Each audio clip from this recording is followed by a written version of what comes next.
नमस्कार, प्रणाम। वक्फ बोर्ड संशोधन विधेयक को लेकर देश भर में राजनीतिक पारा चढ़ा हुआ है। सरकार और विपक्ष आमने सामने हैं, मगर यह विवाद क्यों मचा है? वक्फ बोर्ड क्या है? वक्फ बोर्ड क्या होता है और इसमें कौन कौन सदस्य होते हैं और वक्फ बोर्ड कैसे काम करता है? देश में कितने वक्फ बोर्ड हैं? किस कानून के तहत इनका गठन होता है? वक्फ बोर्ड के पास कितनी संपत्ति है? आइए इन तमाम सवालों के जवाब जानते हैं आज के इस वीडियो में। अल्पसंख्यक कल्याण मंत्री किरण रिजिजू ने वक्फ संशोधन विधेयक लोकसभा में पेश किया। हालांकि विपक्षी दल विधेयक का जमकर विरोध कर रहे हैं।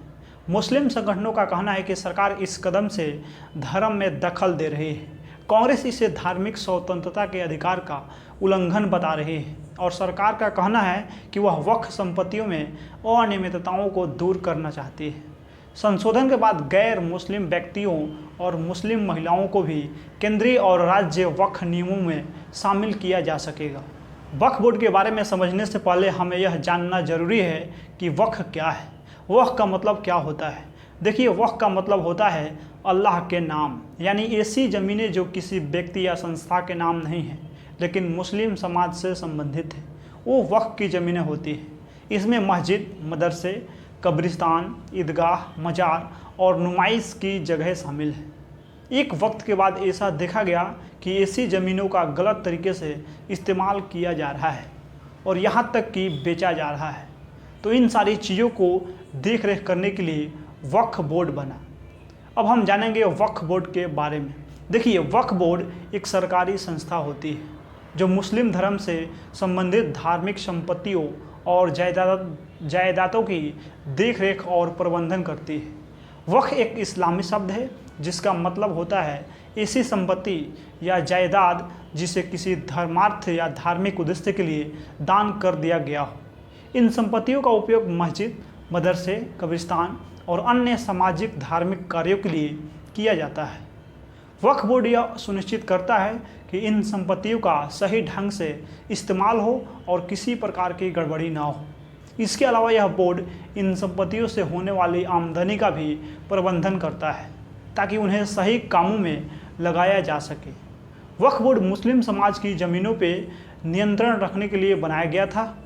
वक्फ की ज़मीनें के बेजा इस्तेमाल को रोकने और ज़मीनों को गैर कानूनी तरीक़ों से बेचने से बचाने के लिए वक्फ बोर्ड बनाया गया था।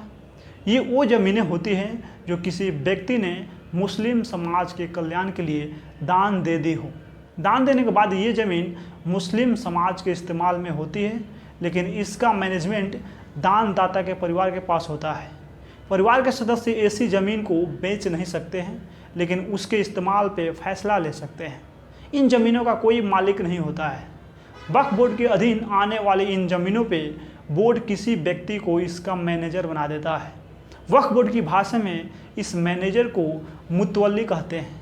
मुतवल्ली इस ज़मीन का समाज हित में काम लाने के लिए करता है। वो अपने विवेक से किसी को ज़मीन दे सकता है या ले सकता है। इसमें चल और अचल संपत्ति को भी शामिल किया जाता है। बता दें कि कोई भी मुस्लिम व्यक्ति अपनी संपत्ति वक्फ बोर्ड को दान कर सकता है। कोई भी संपत्ति वक्फ घोषित होने के बाद गैर हस्तांतरित हो जाती है। वक्फ बोर्ड के सदस्य कौन होते हैं? देखिए, वक्फ बोर्ड का गठन राज्य या केंद्र सरकार द्वारा किया जाता है। इसका मुख्य उद्देश्य वक्फ संपत्तियों की सुरक्षा, देखरेख और उनके उपयोग की सुनिश्चित करना होता है। बोर्ड सुनिश्चित करता है कि वक्फ संपत्तियों का सही और सामाजिक रूप से लाभकारी उपयोग हो। इसके साथ ही यह बोर्ड उन विवादों को भी सुलझाने का काम करता है जो वक्फ संपत्तियों से जुड़े होते हैं। वक्फ बोर्ड में अलग अलग क्षेत्र के लोग सदस्य बन सकते हैं। देखिए, राज्य सरकार के अधिकारी वक्फ बोर्ड में शामिल हो सकते हैं। इनमें आमतौर पर राज्य के सचिव स्तर के अधिकारी होते हैं जो धार्मिक मामलों या अल्पसंख्यक कल्याण विभाग से जुड़े होते हैं। बोर्ड में प्रमुख इस्लामी धर्मगुरु या विद्वान होते हैं जो इस्लामी कानून और वक्फ के महत्व को समझते हैं। ये लोग वक्फ से जुड़े धार्मिक मसलों पर विशेषज्ञता रखते हैं और संपत्तियों का सही उपयोग सुनिश्चित करते हैं। वक्फ संपत्तियों के मुतवल्ली को भी वक्फ बोर्ड में सदस्यता दी जाती है। मुतवल्ली उस विशेष वक्फ संपत्ति की देखरेख करता है और बोर्ड के सामने उसकी प्रगति की रिपोर्ट प्रस्तुत करता है। वक्फ बोर्ड में कानूनी विशेषज्ञ भी होते हैं जो वक्फ संपत्तियों से जुड़े कानूनी विवादों को सुलझाने में मदद करते हैं। इनमें वकील और न्यायाधीश हो सकते हैं जो इस्लामी कानून और सरकारी कानूनों का ज्ञान रखते हैं। कुछ राज्यों में वक्फ बोर्ड के सदस्य चुनाव द्वारा चुने जाते हैं। यह चुनाव उन व्यक्तियों के बीच होता है जो वक्फ संपत्तियों या मुस्लिम समुदाय के कल्याण से जुड़े होते हैं। वक्फ बोर्ड के सदस्य सुनिश्चित करते हैं कि वक्फ संपत्तियों का सही और पारदर्शी ढंग से प्रबंधन हो। इसका उद्देश्य यह होता है कि इन संपत्तियों से समाज को लाभ हो।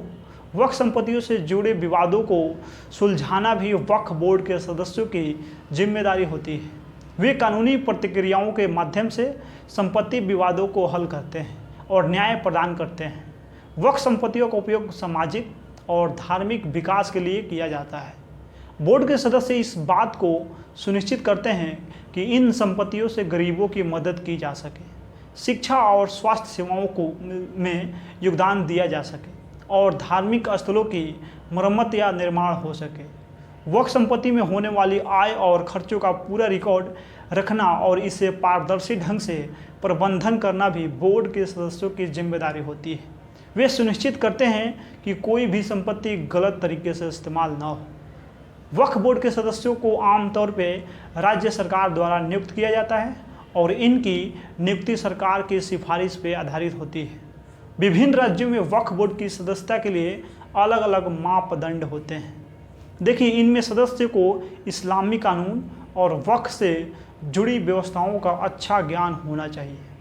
सदस्य की समाज में अच्छी प्रतिष्ठा होनी चाहिए और वह वक्फ संपत्तियों के सही प्रबंधन के लिए प्रतिबद्ध होना चाहिए।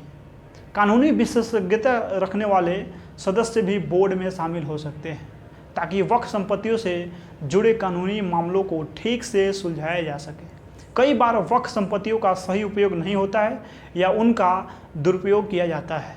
यह बोर्ड के लिए एक बड़ी चुनौती होती है कि वह इन संपत्तियों को सही तरीके से इस्तेमाल करने की दिशा में काम करे। वक्फ संपत्ति के प्रबंधन भ्रष्टाचार और विवाद भी एक बड़ी समस्या होती है। इस स्थिति में बोर्ड को पारदर्शिता बनाए रखना और कानूनी नियमों का पालन करना अनिवार्य होता है। वक्फ बोर्ड के पास कई बार पर्याप्त धन नहीं होता है, जिससे संपत्तियों का विकास और रख रखाव मुश्किल हो जाता है। वक्फ बोर्ड संपत्तियों के प्रबंधन के मिले दान से शिक्षण संस्थान, मस्जिद, कब्रिस्तान और रैन बसेरों का निर्माण और रख रखाव करता है। देश में सबसे पहली बार 1954 में वक्फ एक्ट बना। इसी के तहत वक्फ बोर्ड का भी जन्म हुआ।